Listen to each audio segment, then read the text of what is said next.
Described by cyberpunk author William Gibson as the classic retrofit of the post-war comics Gestalt, whatever the hell that's supposed to mean, Scott McCloud's Zot was an indie book when being an indie book actually meant something.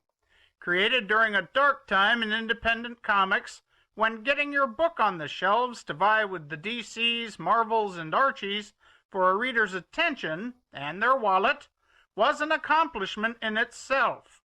Some titles managed to find success in this harsh realm. You had your Cerebus, your Teenage Mutant Ninja Turtles, and in some stores a book called Zot showed up.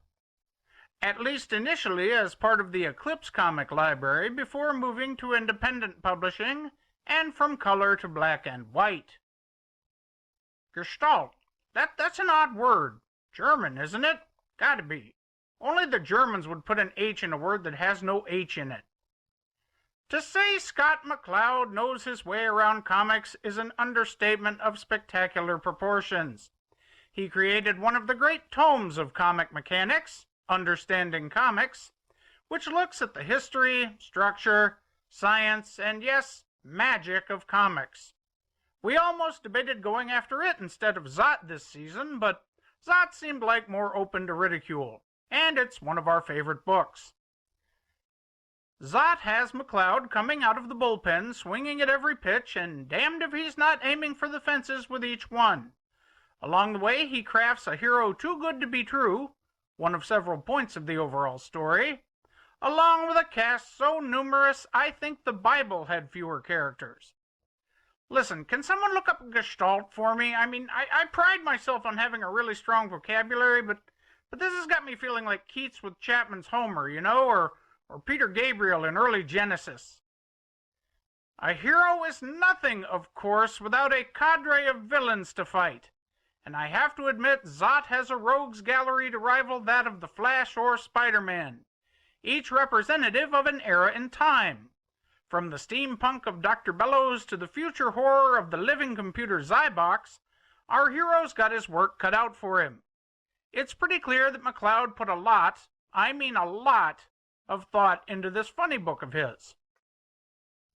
You know, if you kind of say it like Sean Connery, it works. Gestalt, ladies. That's all I'm saying. No? No? Okay.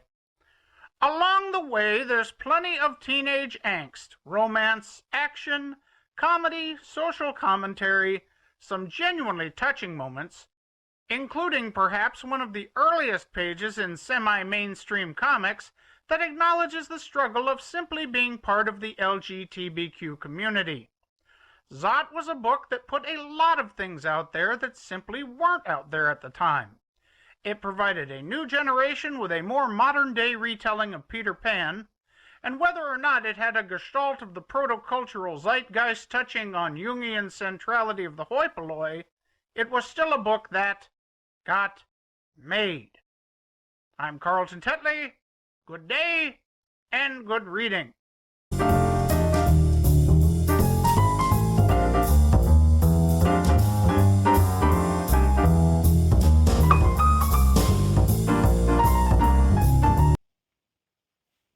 Cut.